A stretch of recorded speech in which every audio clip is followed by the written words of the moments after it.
you may know, we're all here today. Up in front of us here we have a fantastic group of candidates that are here to share with you their ideas, their beliefs, and their platform for the city of Hobart. As seniors, you know that it is incredibly important that you honor your civic duty and cast a well-informed and well-educated ballot. That is why I hope you will join me in giving your full attention and participation to this forum. It is our responsibility as we grow older to become custodians of the democratic system that allows our city, towns, governments, and state and federal, and local, my apologies, to operate. With that, we are going to begin. Thank you. I'd like to welcome everyone and say, it is a privilege and honor to be here in front of you today. And excited about running for mayor. And everybody says, well, Jerry, what about you? Well, I am a retired union laborer out of Chicago. I worked for one of the larger companies for 24 of the 31 years of being in the construction business. And worked my way up from being a foreman to a foreman/safety officer, an assistant superintendent, and then finally a superintendent. And at the age of 50, decided to retire from doing that. That's a little bit of background about what we do. For over 20 years, in the meantime, when I turned 18, I've always been involved in the community, getting out there and doing things. Was a volunteer fireman for a little town called Ainsworth Deep River, down where you should know. That was kind of a family-started fire department with friends in the area back in 1953. And we all carried out the tradition to carry on the fight fires to help our neighbors.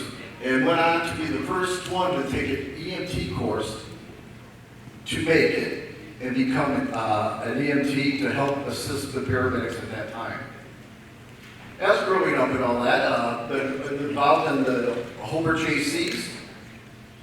Went from being a local director, a local vice president, to a district director, a regional director, and then to a state vice presidency in my how many year span of being involved. And we did a lot of projects then, of Easter hunts to selling Christmas trees to haunted houses and having a lot of fun and bringing people together. Growing up is what is important, and staying in school is. Getting involved in the Hobart Precinct organization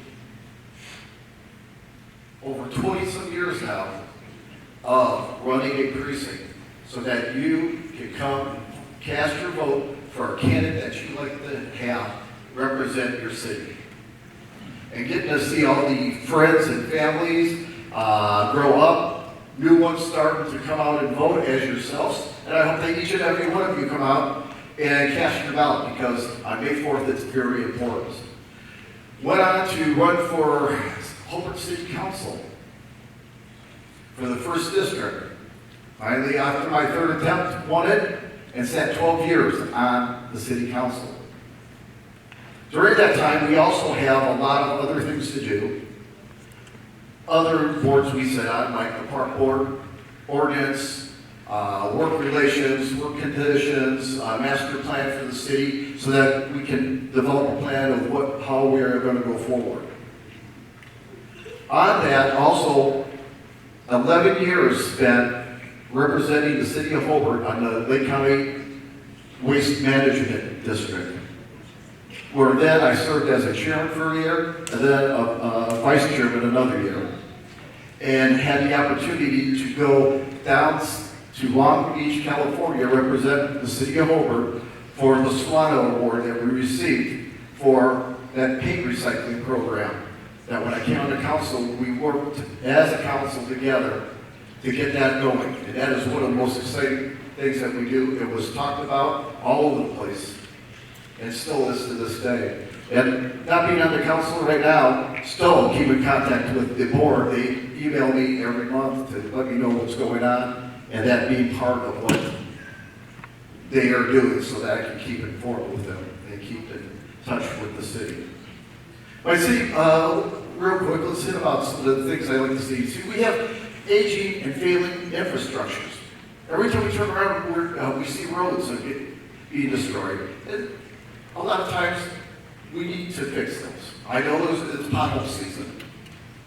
And we need to be jumping onto that right away to try to keep those, because there's a lot of tire damage going on into the city. Another thing when elected, I'd like to do a think tank in the school itself with students. To get together and every 3 months, we sit around and discuss what we can do to help improve the school and make it a safer place and environment to be. And learn what the government and what we do in the government and how to get involved in being a mayor or a city council. Sir, your time has elapsed. Pardon? Your time has elapsed. Oh, thank you.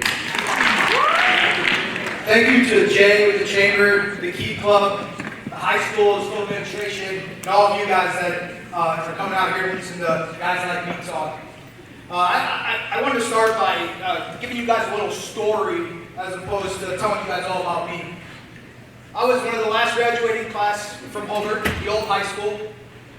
And as we were sitting out there in the Ricky Bowl, we got done walking across stage with our diploma, and we take pictures with our friends and family. And there was an overwhelming response that people would say, "Man, I can't wait to get out of Hobart." And I always thought to myself, why? I love Hobart. This city raised me, grew up for a single mom, free and reduced lunch. This community extended their hand to me when I needed it. So I was so confused at why everyone wanted to exit Hobart. They wanted to leave. There's greener pastures everywhere else in the state and the country. So I went away to school, went away to college, and guess what? I came back. Here I am in Hobart, and I thought to myself, if my class had that thought process, I'm sure the class before me and then the classes after me will be thinking that same thing. I can't wait to leave Hobart. So I said, we need to change that perspective. We've got a lot to offer here, so I decided to run for city council and get involved. One of the things that I was hearing in feedback was there wasn't a lot of opportunities for the youth. There wasn't a lot of opportunities for young adults and people to be engaged with the community, be engaged with their elected leaders. They didn't feel like maybe their kids had the best opportunities, or perhaps maybe they didn't feel that there was enough housing stock for them. So they were looking for opportunities in any moment they could to get out. So I decided that I'm going for city council and now ultimately mayor, and I figured out how to change that. So the question that you're probably asking is, well, how do you change that? How do you change people's mind from saying, hey, I can't wait to leave until I want to be here? One of the ways that we want to do is we need to actively engage all of you, right? The only way that we know what you guys are thinking, what you guys are feeling, is if we engage with you. If we bring you guys to the table, bring everyone together, and we have those conversations. One of the things that we're going to do if elected is we're going to have the mayor's student council, where there's members of the community, the seniors, the middle school, and we ask you guys, we ask for your input. What are you guys thinking? You guys are having conversations at home with your parents and guardians, and what are they saying to you guys? How could we make this place better? So that when you guys get the opportunity, and you guys in a short couple months are sitting out there in the graveyard, you guys get your diploma, you guys walk across that stage, and you guys are proud. And when you guys go away to school, when you go away to your trade school, when you guys go away to college or the military, that you guys are proud of this community that you come from, and ultimately want to come back to. That's the goal and vision of mine, that nobody outgrows Hobart. That there's always a place for each and every one of you guys, and you guys are proud. And you guys want to come back here and raise your families and be part of this community. So thank you. Are there any questions? I want to make sure you got questions. We got what, 2 minutes? Yeah. Are there any questions? I got one. Yes, sir. I got a question for you. Yeah, absolutely. So, you're familiar with the Hobart Fire Department. Yeah, Now, sure. how they're doing. Yeah. What's your plans on making a better department compared to Hobart, Valpo, Portage? Just last year, we gave the fire department one of the largest raises that they had in recent history. One of the things that our goal is to make Hobart a lucrative place to come, right? So we have to attract talent, and one of those ways is to pay them. Get people that want to be part of our department, and then ultimately the other is staffing. And one of the ways that we're able to do that is through development. So I'm going to be aggressive in going out and getting development and using those funds, exaction fees, that tax base to go out and start looking to recruit more firefighters. So ultimately we can have fully staffed fire departments. All right, so what's your plans on getting Station 3 open back up? So we're hiring 12 firefighters, so that's on the agenda. The only way that was possible was to get the pay up so we didn't lose any firefighters, right? And then we can attract more.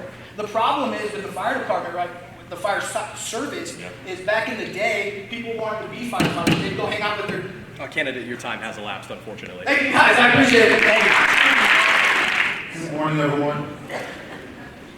I'm Teddian Jackson, and I was not a rookie.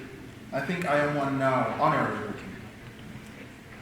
I went to a school that's almost 30 years old, Manning School, in my native country, Jamaica. Our schools have a lot in common. For example, we both have Key Club. I was not a member of Key Club in high school. I was a cadet. Cadet and Key Club also share many similarities. They both teach a true leader listens, recognizes, and empowers others. Cadet and Key Club teach character is built by everyday acts of kindness, integrity, and teamwork to grow stronger relationships and communities. Did we know that the full name is Key Club International? Key Club International teaches us to go out and help someone else, anyone who is in need, anywhere in the world. It could be a stranger, someone who looks or sounds different than you do. Maybe it's a new kid at school who's been having a hard time fitting in. It's your job to welcome them, help them fit into our community. Key Club teaches us the importance of taking time out of our own lives to help and support others. Key Club teaches us about caring and inclusiveness. Compassion for others is a cornerstone of the Key Club experience. Inspiring action and service to one's community. Key Club teaches us honesty. Play the game, but play it fair. Boldness. Don't worry about what others might say or do. Do what you know is right. You might be ridiculed, called names, threatened, but be bold anyway. Trust. Trust that good always prevails. Trust the good in others. Freedom. Enjoy yours, but remember the same applies to others. Fun. Enjoy what we do. If we do it with good intentions, naturally we will enjoy the process. Modesty. Be humble. It's not and should never be about the individual. And lastly, team spirit. You can't achieve anything worthwhile by yourself. These are the values that I've tried to live by. These are the values that will guide me as we continue our campaign. These are the values that will guide me if I'm elected. These are American values, and it's your job to uphold them, not just when it's easy, but at all times. That's what I have prepared for you. I'm open for any questions, a bit more detailed about me. I have a question. Yes, sir. So South Hobart is a region that has grown a lot within the last few years especially. New neighborhoods, new industry, things like that. If elected, how do you seek to balance property taxes, which are currently around 3.4%, while encouraging growth? So building that community, getting finances for our community, while still encouraging businesses and home builders to set up shop in downtown or South Hobart? That's a good question. I think to be clear, we have to understand first the separation of authority where the levy of taxes are concerned. And as far as I'm concerned, that's not a power that's within the city government. That's with the assessor's office and the county. However, with that being said, I live, I would say, in South Hobart, so I understand there's a disparity in terms of focus in that area. Oh, I thought you, no, I'm sorry. So, yeah, perhaps answer that Thank you. question. Any other questions?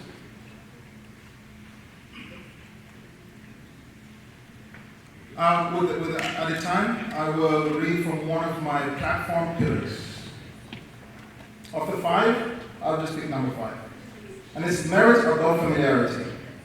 Hire, promote, appoint, approve, or decline based on merit, not familiarity. Foster an environment of collaboration.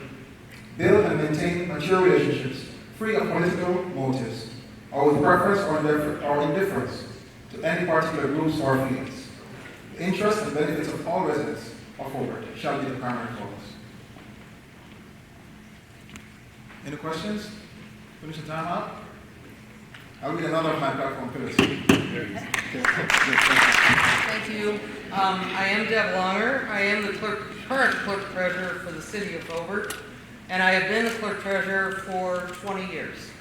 I have an education, I have a bachelor's degree from Valparaiso University. I have a master's degree in public administration, and I hold a paralegal certification also that all contributes to helping me with my job. As part of being a clerk treasurer over the years and the ongoing training that happens, I've also become a certified municipal official honored by the state. I'm also the former executive director of the Chamber of Commerce and was a program director at the YMCA for a number of years in Hobart. As clerk treasurer, there's 2 parts to the job. I am the keeper of the records, which is all of the minutes and all of the opportunities and contracts and that type of thing that the city is involved with. Part of that and part of my goal as clerk treasurer is to maintain a transparency to the public, to get that public record out to the public, to make it available if somebody is interested in what has happened in the past, and things we are working on in the future.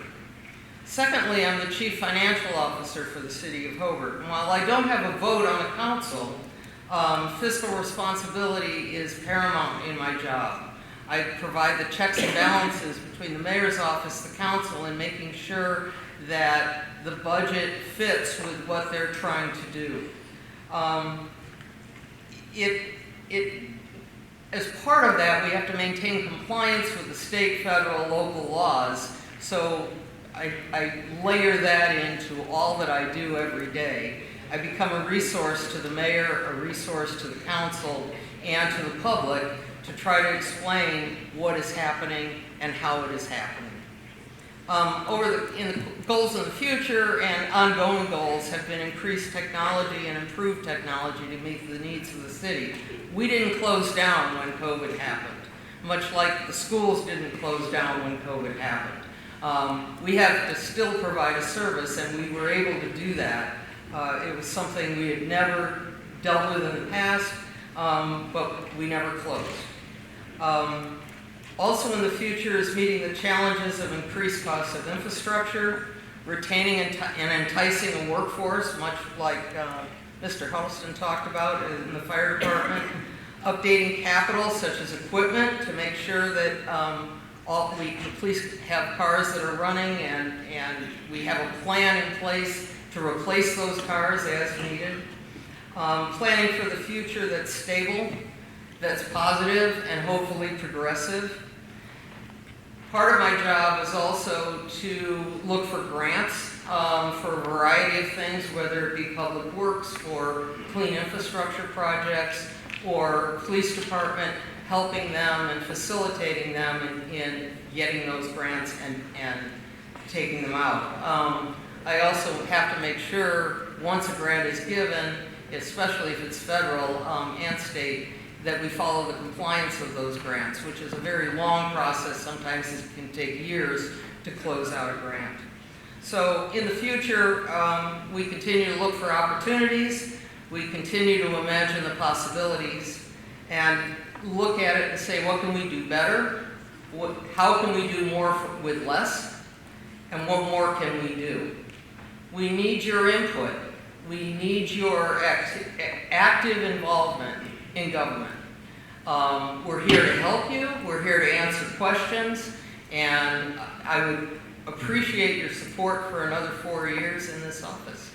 Thank you. Everybody, In your speech, you talked about financial transparency. A previous student came up here and talked about budget cuts to the fire department, which led to the closing of Station 3. Could you explain to us, as a student body and as voters, what led to those budget cuts to the fire department, and where the extra finances that were taken from the fire department went? the city is held to a levy that is set by the state. And every year we submit a budget that goes to the state, and that may be cut, may not be cut. Part of the shortages in the fire department were not necessarily budget shortages as much as retaining some of our firemen. We had a number of firemen. Good morning, class of 2023. First, I want to start off by saying congratulations to you guys. You're going to be graduating here in a few months, and good luck with your future endeavors. It's weird standing up here because I was sitting where you're sitting, and I thought, politics? Never. Well, I guess never say never. Here I am on this side. Like Josh, I grew up and lived in Hobart all my life. I was a brickie. Once a brickie, always a brickie. I went to Liberty School, then the old Hobart Middle School, which is now where hopefully I'll have a job here for 4 years as a judge. And then I went to the old high school and graduated in '92. So I'm aging myself. Once I left high school, I did go to University of Evansville for my undergrad in electrical engineering. And like Josh, I came back too, because I take pride in my community. The community has given me everything that I've wanted. And here I am, standing in front of you to be a judge. In my wildest days, I never thought that. This is my next career opportunity to take that next step. A little about myself, of how I believe that I am qualified. Once I got my degree at law school, I came back. I never had stepped 1 foot into a courtroom in my life until I got a degree and became an attorney. I became a prosecutor in Judge Longer's courtroom. I was a prosecutor in his courtroom for 2 years. And then I went to the county prosecutor's office and worked there, and then moved my way up through felony prosecutor. I've been an attorney now for almost 20 years. I believe I'm qualified for the job, and I think I can do and give back to the community that has given me so much. And I don't want to sit up here and talk, because I'm sure you don't want to hear me talk about myself. But does anyone have any questions about for me running for judge? Please. I'm getting blinded by the light up here. So. Anybody? Have you ever been a judge before? I've been a pro tem before. In fact, for Judge Longer's courtroom, I was Lake Station, and then out in county for Judge Control. So your other opponent for your position holds more experience on you. How do you respond to that? Well, he's got more age than me. He's been like there for about 25 years. So he's there.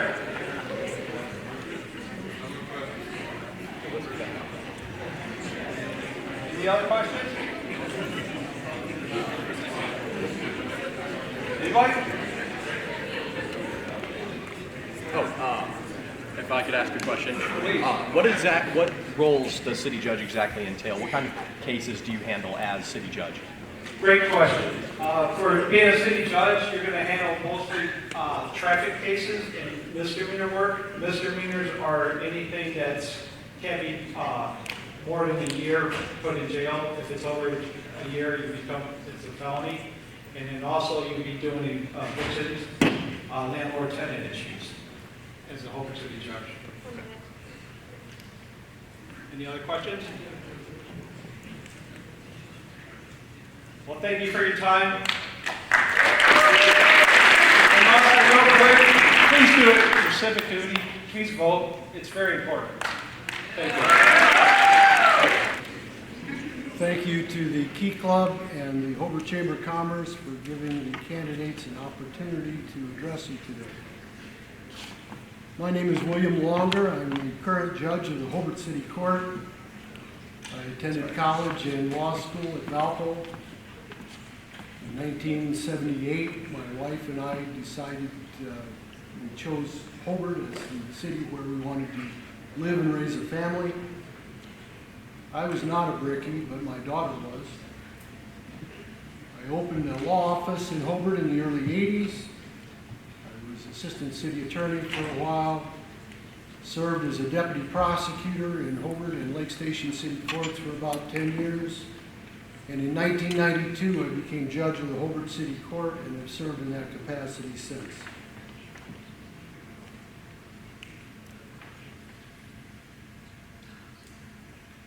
In my role as judge of the Hobart City Court, I also currently serve on a committee created by the Lake County Council called the Lake County Criminal Justice Coordinating Committee and Judicial Reinvestment Advisory Council.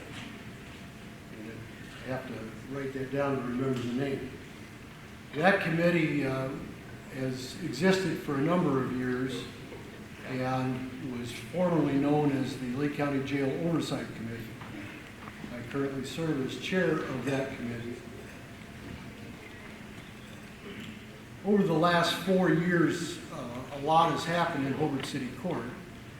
Several decades ago, the state of Indiana began a project to design a statewide court management system that has taken effect.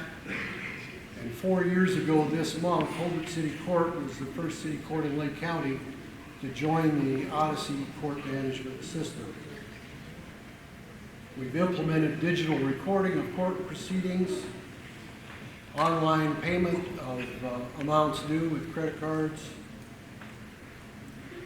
We implemented electronic filing of pleadings as part of the Odyssey system. That electronic filing of pleadings became mandatory in November of 2019. We do remote hearings using Zoom. We have access to software that the sheriff uses for the county jail so that we can input warrants and we can check daily to see if there's anyone in jail that has cases in Hobart City Court. The system allows us to send text reminders to defendants of upcoming court dates, to serve them with paperwork by email, and provides online access to the court calendar on the state's website and online access to cases on mycase.in.gov.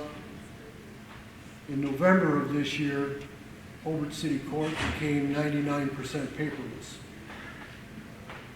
Many of these technological changes that occurred starting in 2019 put us in a good position to fulfill the promise contained in the state constitution to maintain regular court schedules and court sessions open to the public.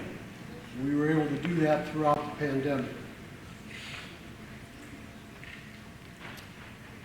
Goals for the future include continuing to embrace the technology as it becomes available. I believe that an efficiently run court provides better justice, and I believe that use of the technology makes that possible. I believe that use of the technology also increases access to justice for people. Some of the things that I mentioned allow defendants who are not able to get to court because of limited public transportation in this part of the county, and because of perhaps health restrictions that the defendants have. They can appear remotely and still have their day in court. Perhaps the primary goal that I see in the upcoming 4 years is to work to increase the confidence of the public in the judicial system. That can be done through public education, through education of the defendants that appear in court. Candidate, your time has elapsed, unfortunately. Thank you. So far, you've heard from all the brickies. I have lived here for 22 years. I started out in Maryville and moved to Hobart by choice. And I've been here longer than you guys have been alive, so I'm probably as much a brickie as you guys. I'm running for Hobart City Council at large, so I'm running citywide. And that means that any of you who are 18 can vote for me. And I'm gonna just keep this short and sweet. Any questions? Under the previous mayor's last term, we have seen incredible improvements to citywide infrastructure, especially by the lakefront. We've seen that bridge be completed, things like that. If you are elected to the city council at large, will you push for infrastructure developments, and if so, where? Yes. My biggest platform is I moved from the largest town in Indiana, which has become very, very city, Maryville, and moved to Hobart because it has a small town feel even though it's a city. And people can come to the city council meetings and bring up their ideas. You can ask council to make a change for you, and we listen to you, and we go to bat for you. So I do want us to keep going into the future, and I am going to help lead us into the future. As far as infrastructure goes, I'm sorry.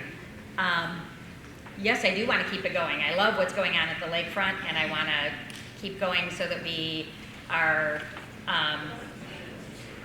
a great city. Anybody else? What do you feel like qualifies you for this position as city council? I think what qualifies me is I have 2 ears and 1 mouth. So I will listen to what you have to say, and then I will speak for you. Does that help?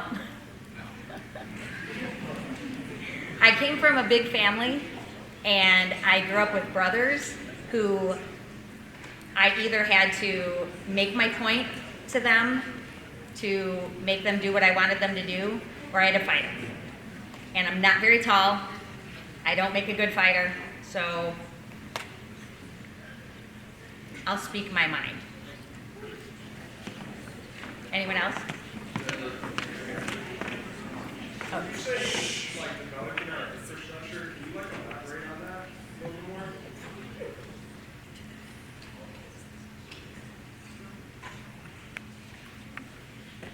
We have a lot of road construction coming up soon, and in the next year, we're going to have a lot of north-south roads closing at the same time. I feel like we need to maybe not have it all happen at the same time and frustrate everyone who lives in the city, and maybe do some of the north-south and then alternate with some of the east-west. But right now, we're getting the roads fixed, and that's a good thing. Anyone else? Are you the oldest or youngest of the brothers? I have 1 brother older, and I have 2 brothers younger. So I'm the oldest girl, but my sisters didn't come around till I was 10 years old, so they weren't any help. Anybody else? All right. Come on, let the next person go. Good morning, everybody. Thank you for having me here. I appreciate it. I want to thank Jay from the Chamber and Jackson with the Glee Club. I've been around a long time. Some of you know me, some of you don't. I've lived in Hobart all my life. I've never lived outside the city of Hobart. I've never worked outside the city of Hobart. And for 36 years, I worked for the city of Hobart as a policeman. So I'm well knowledgeable of the streets and the alleys and the infrastructure and all of the makes up of the city. And as a result of that, I've been on the city council longer than anybody in the history of the city. So I'm well tested. I'm experienced. I have knowledge of things that have been tried in the history in the past. I have family that works for the city, so my experience and my knowledge and being able to work with them has always been exceptional. I consider myself a pragmatic and common sense type of person, and that's how I've always taken my approach. A lot of things are easy to talk about, or we want to try to do things, but we have to look at reality and what really can and cannot actually be done. I've served on a lot of different committees with the city. I'm currently the president of the council. Doesn't mean a whole lot, except if the mayor's not there, I chair the meeting. And I get to sign some papers, so when people get sued, I get named in a lot of those too. I've been the finance chairman. I've worked for the park department, ordinance committee, insurance committee, all of the different committees that make up the city and the things that are important to everybody. A lot of I've been on the redevelopment commission now. I'm the council's appointment to the redevelopment commission. The redevelopment commission is separate as it runs the TIF fund. The TIF stands for tax increment financing. Long story short, when we designate a particular area for growth, we will capture that tax money, those property taxes. It goes into a separate bucket, and that's what we use to create different projects. Like, for instance, the Colorado Street overpass that's being done down there. A lot of that's being done with TIF dollars. We have a TIF that involves the downtown area, so we have the facade grant. So people that want to improve the fronts of their buildings, we have money for that. So those are some of the things that the TIF does. So it's a really important thing. I mean, we've always focused on the lakefront and how important the lakefront is and what it's done for our city and how it's promoted the town. We're so unique in the fact that we actually have a lake in the center of our town. I mean, how cool is that? Not many people can say that they have that. But so it's important that we keep downtown viable and continue working toward that. A lot of it has to do with the infrastructure that was done here a few years ago, where the streets and everything were done. But we need to do, when we do development needs to be a blend. Some of you see that the old Crestmore Golf Course is being developed into housing. When you go in our southern district, you see a lot of light industrial. Well, it's important that you have a balance of both. Light industrial pays huge taxes, and that helps support the police and the fire and all of the city services that we provide. It helps to pay for the infrastructure and the street lights and all the things that we need to do. The housing pays fewer taxes because of the thing called the circuit breaker and the tax cap, and that's complicated and it's crazy. But long story short, the businesses help pay and the houses support. So you have the housing people, because you need people that support your downtown. Those are the people that go to the grocery store and the hardware store and the beauty shop, and they support your local small business people. So that's so important that you have a blend and a mix of all of that. A lot of our parks and stuff are important. We've always been dealing with that. They're working, the city bought the Hobart Pool. That was something that was privately owned until the city took that on. There's a huge development getting ready to go on over there that's going to help with everything. As seniors, I remember, I read a book one time from Ted Kennedy. And Ted Kennedy, he talked about young people versus older people when it comes to voters. And the statistic he said, it kind of makes sense and it kind of holds true. He said 60% of the 60-year-olds vote and 20% of the 20-year-olds vote. Candidate, unfortunately, your line has elapsed. I'm sorry. Thank you. Hey, class of 2023, how you doing out there? You still awake? stay that way for 5 more minutes, please, okay? I'm going to ask you a question right off the bat. How many of you are registered to vote? Raise your hand. Right here. Keep those hands up. How many of you are 17, but you'll be 18 by November 7th? Raise your hand. All right. Those of you in the last group, you need to get registered between now and about a month before the election, or you can't vote. It is imperative that you register to vote. You have a civic duty to vote. You're going to be citizens when you turn 18. In a sense that you'll have responsibility for what happens here, who wins these elections, and what goes on. Exercise your responsibility. I want to have a big thanks to Jay. I want to have a big thanks to the Key Club. You guys rock. I like what you do. My name is Joseph Conn. I'm the Green Party candidate for City Council at large. So not to confuse you in any way, don't look for my name on the ballot in May if you're going to vote. Look for it in November. That's the election.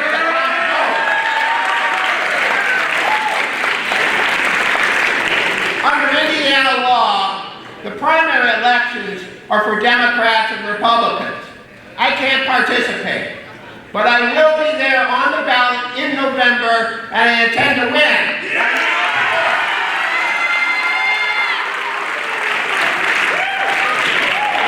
As a Green Party candidate, I support Medicare for all. What that means is,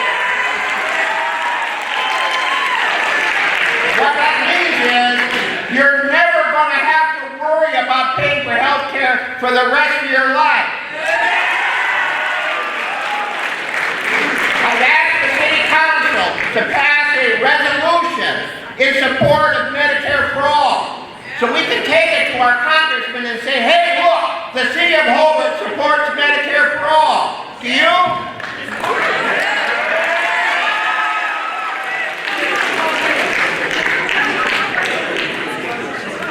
As a Green Party member, I also believe that climate change is real. As your city councilman, I promise to you that I will be laser focused on environmental issues.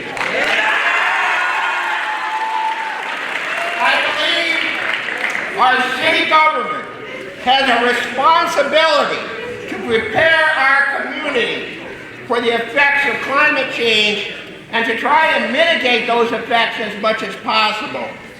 If we don't, according to a consortium of universities here in Indiana, by 2050, we in Lake County will swelter through much hotter summers with a full 30 days of temperatures above 95 degrees. This is IU, Purdue, Notre Dame telling you this, not me. That's them telling you this.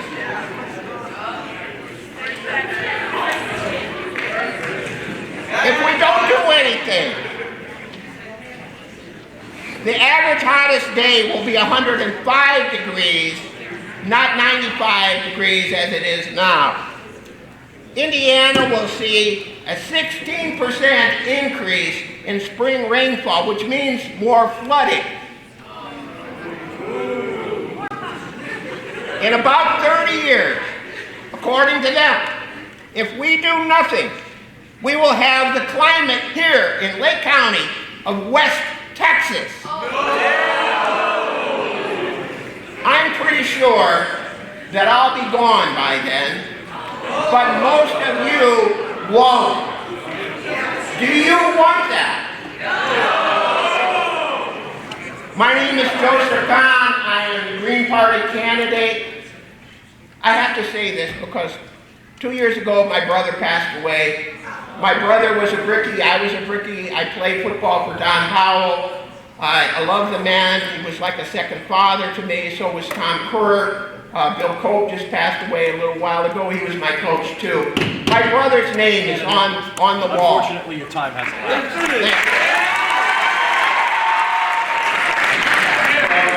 Chhutani. I am running for first district. My opponent, I am not running unopposed, even though there is another candidate speaking today. But some of the differences between myself and my opponent is that one is leadership. I feel I'm a natural born leader. I went to school at Rich Central High School in Olympia Fields, Illinois. At the school, I was on the football team, baseball team, I was on the student council, and I've been inducted into the Hall of Fame for my high school. And so I went from there to go to Purdue University and study electrical engineering at Purdue. And I was involved in many organizations there at Purdue. So every organization that I've belonged to, I rose through the ranks into leadership. And after I graduated from Purdue, went on to work as a technical sales engineer in Michigan City. And from that position, I rose into leadership at that company, a $150 million company. I was the head of marketing. I had responsibility for a $10 million budget. I had responsibility for over 30 employees in my department. And so I had the responsibility of knowing how to retain as well as attract talent. After I retired in 2018 from my job there at Wire. But anyway, so after I retired from corporate America, I decided that I wanted a piece of the American dream to own my own business. And so I opened up the Lighthouse Restaurant here in Hobart, invested my own money to get that open. I had many people that told me at that time that said, well, that's not a great location for a business. Why would you want to open there? Look at all the open buildings that are there in that plaza. Look at the KFC that's going out of business in that plaza. Why would you want to open there? It's because as a student in my MBA program, as being in corporate America, I learned that there's a target market and you can look at and focus on the target market and you can see things that aren't there. And also, I'm a man of faith that it's not just what I see, is what I believe in my heart that is going to, can be. And so I ran for city council for the first time 4 years ago as an unknown here in the city. And I was able to come within 16 voters of voting for my opponent than me of winning as an unknown. Somebody had been in local politics for over 20 years. And so this time around, I think it's going to be different because one of the things is that I listen to my constituents. I see what the needs are. I'm an engineering by trade, so I'm a problem solver. So somebody asked earlier about the question, what are some of the things we do? One of the things I would do is focus on infrastructure, not just the big infrastructure of bridges, but looking at the power grid. Over by me, River Point subdivision, that they lose power every year, even though it's a relatively new subdivision. I would look at work with NITSCO to be able to run the power lines from the north and being able to give them at least backup power that if there is a storm, that they're not out of power for 2 days, that it may be a flicker like how we have there in the Barrington subdivision. So for those that don't know, for the first district is basically everything south of 61st, as well as 12th Street east of Lake Park going south. We have the mall area, we have the Becknell properties, Albany, so we have a lot of the industry. The first district is the primary area of tax base for the city of Hobart. That we bring in the most money to the city of Hobart, even though 3 out of 4 precincts actually are going to Maryville schools. So that area also has 2 interchanges, and we're working on a 3rd interchange to I-65. So that is a resource that many communities around us don't have. And so some of the land, you've probably heard of like the rezone, that I was on the plan commission that voted in favor of rezoning that property because that's part of the master plan to be able to give a backup to the mall that as the mall is starting to decline over years and providing less funding to the city, we need to have more industry, more businesses that are helping to take over some of that.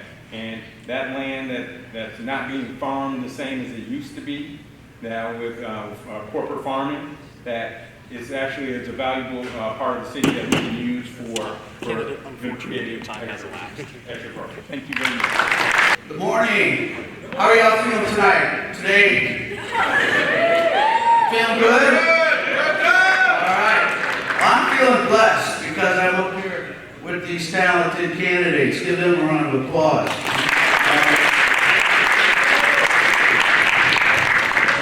So, my family goes back 4 generations in this city. My grandfather actually helped build this system in the city where the sewers first started. And I actually worked at the sewage plant that him and his brothers built. I was the last shift that worked at the sewage plant, and I was the first shift that worked at the new lift station. So you can say I know the city inside and out. I worked 10 years for the streets and sanitation and the sewage treatment plant. So, there we go. So what I want to talk about is heritage, history. I started out sitting out here where you're at, and I got involved in politics. I wanted to be a voice in what is going on in and around my city. And because of my heritage and my grandfather starting off in construction, helping build this city, he went on to own the first independent auto body shop in Hobart, which is still on 8th Street on the west end, Brooks Auto Body. So my name is Craig Brooks, and I am the 3rd District Councilman, which encompasses downtown and this area as well. And I have a lot of progressive ideas on how we can make our city a better place to live and grow. All these candidates up here, we all have the same goal, and that is to make Hobart a better place, not only now, but for the future. And that's where you guys come in, right? Yes, sir. You want to get out there and you want to vote. And you want to vote for the candidate that's going to represent the city and your district and make it a better place. So, all of these candidates up here, like I said, a lot of us are friends. A lot of us work together. On the council, I've been the newest member, and I've been lucky because I'm surrounded with talented people that help. And that's what it's all about, helping. So, Hobart is known as a friendly city, correct? We're the friendly city, not the mean city. So, we want to continue that. We want to keep Hobart a friendly city. And there's a lot of things that we can do to make that happen. So, I want to thank everybody in the Key Club for having us come out today and speak. And I think it's important that you all get out and vote. Okay, thank you for your time. Any questions? There's been a lot of discussion this afternoon about environmental issues, things like that. With the cleanup of Lake George beginning a process under Mayor Snedeker, would you fight to continue this if elected to City Council? So, that's a great question. In the year 2000, I was on the project that dredged Lake George. When I said earlier I've seen the city inside and out from underneath the streets and the back alleys, I've also seen it from the lake. And yes, I support that 100%. I think that our lakefront is a vital place where the city can grow and make it really something. So yes, I'm very, very much for that. Thank you. Any other questions? You might not recognize me because I'm not wearing my kilt. I'm the bagpiper in town. You might have seen me bagpiping before. I'll still in class of 2023. My name is Ryan Nusbaum, and I'm running for 3rd District City Council. First, normally I sit up here and talk about myself right off the bat, but there's one thing that I want to talk about. This upcoming election is probably one of the most important elections you guys will vote in, because it's a municipal election. You're voting for everybody up here. It's going to be your guys' voice and represent the city. So just make sure you guys get out and vote. Do your research on the candidates, which one best fits your views, and yeah, just get out and vote. A little bit about myself is I'm the current sitting president of Hobart Little League. I will tell you a little story about that, and it'll kind of tell you why I want to be city council. One day I was driving home, and I was talking to my sister on the phone. And I was talking to her about Hobart Little League and how it was when I played there, and she's like, well, instead of talking about it, be about it. You have to go out and you have to do stuff to make it a better place. So I called up Kyle Jenkins, who was the former president now, and I talked to him, and he's like, I got positions open, and I decided to be the vice president. And so I took over, and we had our first meeting. We all talked about it and everything, and then afterwards, the season started. Then I started getting phone calls, and I'm like, how do I handle these? And next thing you know, the city president just like, he went AWOL, and I kind of got thrown into the job, and I took over, and I've been doing this for the past 3 years, and our numbers have grown. We've, I don't know if you guys ever been out there and checked out the field, but we revamped all of it. We added practice fields. We're adding lights to the new fields and everything. But when you're out there, as president, I work with a board of 18 members, and it's just not me doing everything. You work, and it's kind of like city council where you work with everybody to take care of business. But I just want to improve the community. I'm big on youth programs. I have a 13-year-old daughter and a 7-year-old son. And I just want to leave the city in a better place for them when they grow older. If you guys have any questions, anybody with any questions?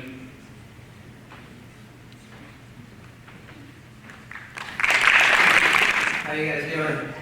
So my name is Michael Rodriguez. I'm the candidate for 3rd District City Council here in Hobart. A little bit about myself. I was raised here in Hobart, on the west side. I went to a Ridgeview school that's now closed. I graduated from Hobart High School in 2002. I was 7th in my class. My picture's out in the Hall of Scholars. And then I went to Purdue University, where I got my Doctor of Pharmacy. Graduated in 2008. I've been a pharmacist since then with Walgreens. Since 2011, I've been a pharmacy manager. But I came back to Hobart to raise my family. So that's why I'm running for city council. So I want to make sure that Hobart is a place where my kids want to come back and raise their family. So I came back to give back, and I want everybody else to want to do that same thing. So like I said, I've been a pharmacy manager for about 12 years with Walgreens. So some of you may know that involves typical, pharmacy responsibilities, but in addition to that, I'm responsible for the business operations of the Walgreens store. So I'm involved with analyzing operating statements and managing the employees there too. As far as political experience, I've been precinct committeeman from 2018 to 2022. But what would be my goals for city council? So like I said, number one, to make sure that Hobart is a city that you want to come back to. So whether you go off to college or go learn a trade, I want you guys to want to come back to the city and give back like I am, or like I'm trying to do. And how do I do that? So we make Hobart safer. So we want to make sure our police departments are fully staffed, have the tools they need, our fire department. I also want to increase the allure of downtown. So like I mentioned, the lake is a huge asset to our city, and I really don't think we're taking advantage of that enough. So I'd like to see more capitalization on that. So I've been working, I want to work with the businesses downtown to see how we can help make that happen. But that said, I don't think we need to develop just for the sake of development. I think all development has to make sense for the city. So, just creating businesses to create, for that purpose does not always make sense for the residents of Hobart. So in order to do that, I think we need to increase communication with the residents of Hobart and increase transparency so that we can know what the residents want in that area. So that said, I plan on having a very transparent seat on the city council. I'll be available anytime for any questions or concerns. You guys can find my page on Facebook. It's facebook.com and Rodriguez for City Council. My email address is ctemichaelrodriguez@gmail.com. But that's all I have prepared. If anybody has any questions. You talked a little bit in your speech about capitalizing on the lakefront, improving infrastructure, things like that. Do you have any specific plans on how we can improve the lakefront and the energy and getting it together as a community by the lakefront? Yeah, I think you hit it on the head when you said energy. I think just having more activity down at the lakefront will help people realize what a good asset it is. So one of the ideas I have with one of the local businessmen, he wanted to increase sidewalk sales downtown Hobart. So I figured as part of that we could have a dedicated weekend, for sidewalk sales and utilize that lake to maybe set up vendors and stuff like that. Yeah. Awesome. Any other questions? All right, thank you. We have one more. Talk about safety. What are your views on guns? It's a real conversation. Well, as city councilman, I don't know how much, say I would have in gun control. I can say that I did, when permits were required in Indiana, I did have a gun permit. But obviously, I'm in favor of background checks. I don't think everybody should have a gun, but, everybody who, qualifies to have a gun, it's their right. All right, thank you. Isn't this exciting? Yes. If this is exciting, do you give me a yes, yes? Do you know why this is so exciting? We're about to have a new mayor. We've had the same mayor for 16 years.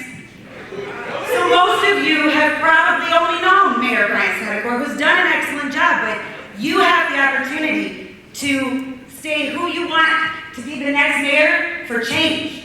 So you need to get involved. Now, I am running for 4th District. My name is Lisa Winstead. What 4th District means is only the people who live in my district will be able to vote for me.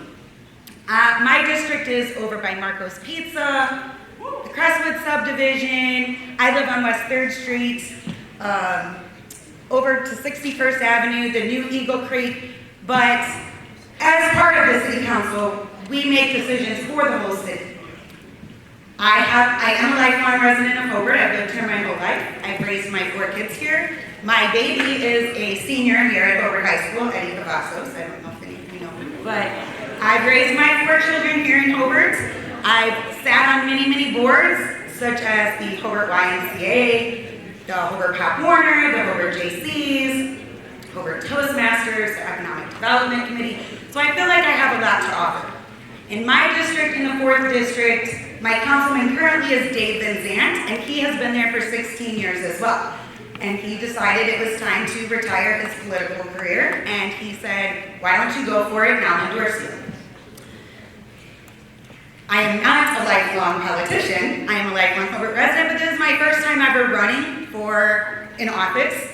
So I appreciate all of the support, and I do feel like I am the best qualified candidate for the 4th District. My opponents are not here today. Also, some of the things that are important to me, public safety is very important to us. I think that we should all feel safe to walk our city, go shopping and eat at our restaurants, walk our downtown, walk our whole city in our own neighborhoods, in our own homes. So I would like to work very closely with the police and fire departments to make sure that they have the resources that they need to effectively do their jobs.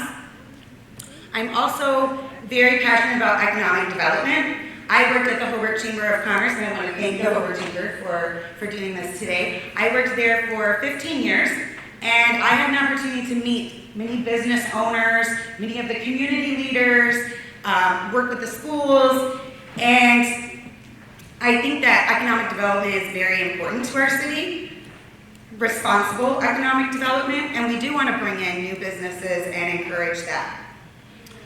Another priority for me is education and our youth development.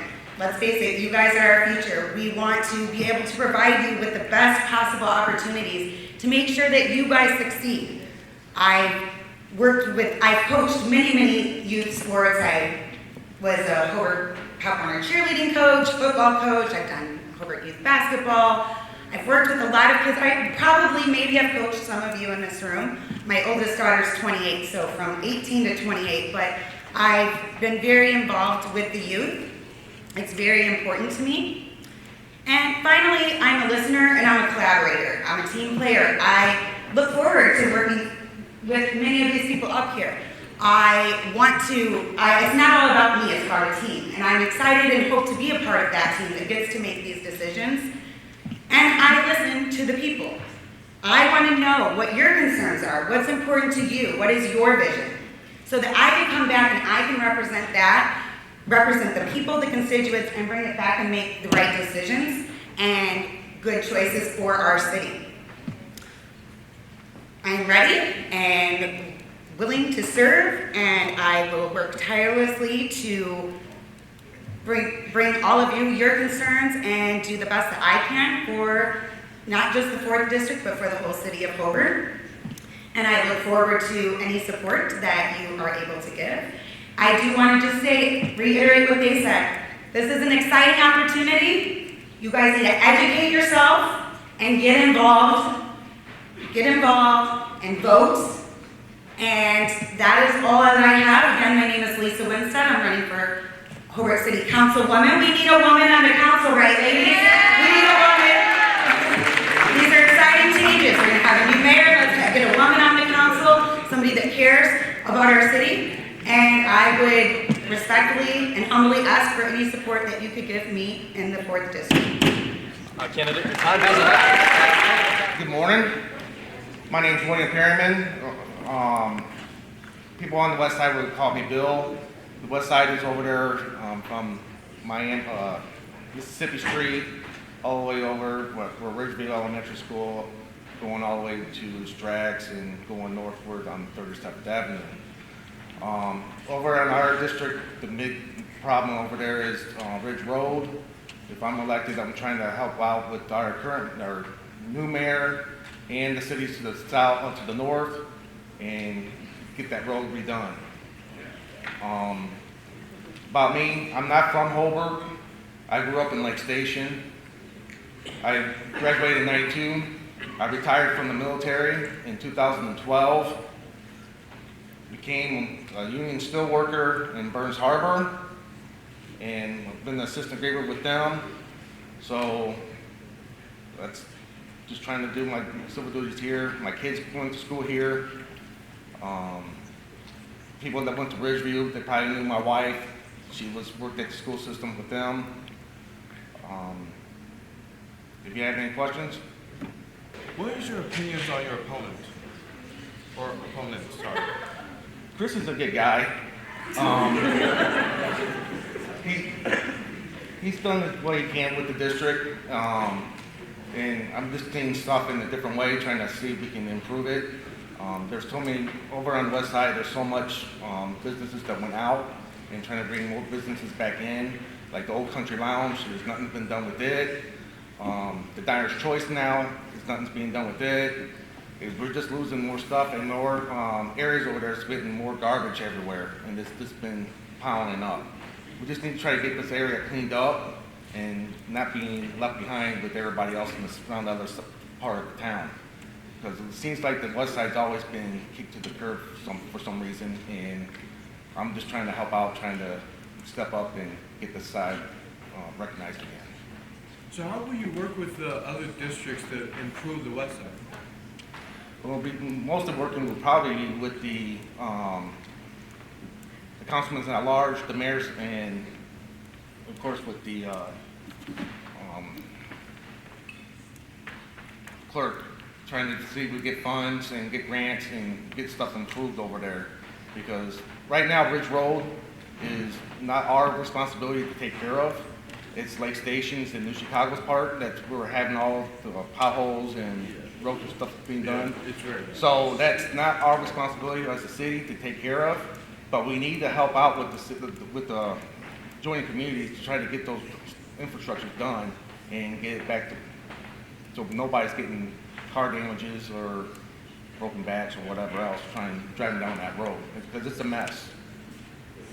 Other than asking with people, would you hold fundraisers and other events to try to raise funds for the West Side? Yes. Yes. What are some of the fundraisers you have in mind? When, like I said, my wife, well, she was the PTO president for Ridgeview. I was over when I was still in the military. I was in here. One more. I'm sorry. I would help her with her fundraising stuff, and we did all the fundraising for Ridgeview for their PTO stuff. We had bonfires, little activities for the kids, get the kids to come in and having adults there, because it needs to be more of a community setting to get having not just adult entertainment somewhere. It needs to be family oriented and kid friendly. So anywhere we can get money, it'd be great. Those are great ideas. Thank you for your service and thank you for your time. Thank you. There was a bet there wondering how many booze I get from being your former teacher. So yes, I'm Chris Wells. I've spent 26 years as a middle school teacher. So yes, I am that person.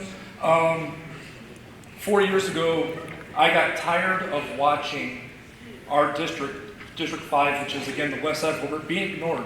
Kind of feeling like I've lived in District 5 the whole 49 years I've been on this earth, and kind of tired of us being the leftover in the city. And so that's, instead of complaining to my neighbor and all that, I decided it was time to put my hat in the ring and try to run. And luckily, I actually ended up winning. So I've been working hard trying to get some things done. Thing about me is I'm not the smartest person on the stage. I still think that's Miss Longer here. But I work hard and I try to figure things out. I am a teacher at heart, so I am constantly asking Miss Longer, you know, what about this? Give me information about this. And I try to break everything down. I try to get to where I can actually understand it well enough to teach someone else what the issue is. And then once I understand it that well, I will then vote and explain how I vote. If you've not seen yet, I have a councilman page on Facebook where every meeting we have, I explain what happened at the meeting, and then when we have major votes, I go through and I explain how I came to the decision I came to vote on that major vote. And I will tell you exactly, step by step, where it's at. I've gone through and explained how abatements work. I explained why I voted the way I did on 61st Avenue in the Colorado rezone, and just step by step explain where it's at. It's all out there, and I'll gladly tell any of you guys that stuff. I don't mind. It's a spot where it's our job. Our job is a job of service. We are here to try to make our city better as it goes along. I think Mr. Brasher Harding went to PCC, so he's not here for that part. But like he asked the question with the fire department. That's been a really big one on me. I have only one major thing that the city has that is untouchable for me. It's police and fire. Police and fire has got to be fully staffed. The rest, we can look at however it goes, but our police and fire has to be fully staffed. And a few weeks ago, I went to the fire department, and they had a chance where you can speak and try to get them to endorse you. And I was going to ask for an endorsement, but during the meeting, I turned and looked at them and said, you know what? We're hiring 12 more firemen. We got you the raise that you almost wanted. I think it was a little bit, I think they wanted 3,000 more, but we got you voting, got you that raise through. But with 12 more men, I don't see House 3 being open full-time. House 3 is inside of District 5. And I said, you know, until that time, until House 3 is fully staffed and fully open, I don't think you should endorse me or anybody on this council until we can get you the staff you have. The staff you need to have all of our houses open because it's a safety for the city. And that's a spot looking at for me. I look at, you know, if I'm on council, if I'm not on council, that's one thing, but I'm still going to serve and try to do my best to make the city better because I've raised 4 kids here. I still have 2 going through school right now. I have one who's in high school as a freshman, one who's in 7th grade. I have 2 that have graduated from Hobart, and I've been here my whole life and really just love this community, so I'm trying to do my best for this area. And kind of going through. Mr. Wilson, you always have questions. I'm not sure if you want to go for more. I'll stop let you come, I know. I got a question. Y'all put me on the spot. Get a little, Well, you've been... feel a little shy. What's your views on your opponent? I am actually... Everyone else complains and says things on Facebook or on Hobart Happenings, and they complain. Bill put his name onto, put his name in the ballot and said, I want to fix it. And that is, everyone up can do the same thing. They are willing to take the effort. So I respect that man for doing that. So. As you said before, you're a teacher at heart. So even if you were to lose, would you still be able to help him learn how the position works? And I'm not leaving District 5. I have a house, I'm staying there. And so I will be Bill's best friend if he beats me, because if he doesn't understand something, I will talk to him and tell him this is what we need. I'll probably be his worst. He'll probably block my phone number, because I'll probably call him like, hey, Bill, what about this? So yeah. What's some of the progress you've made on the west side? The big issue is there's an area called Sankey Creek, and we are trying, and this year we are going to break on ground and put in a pipe that is going to be 6 foot tall. It's going to take care of all the flooding that happens by the George Earl area. And that has been talked about for 20 some years. And I have gone to, at least 10 meetings with the regional area flooding. Councilman, your time has elapsed. Sorry. Let's have everybody give a warm round of applause for this fantastic village candidate.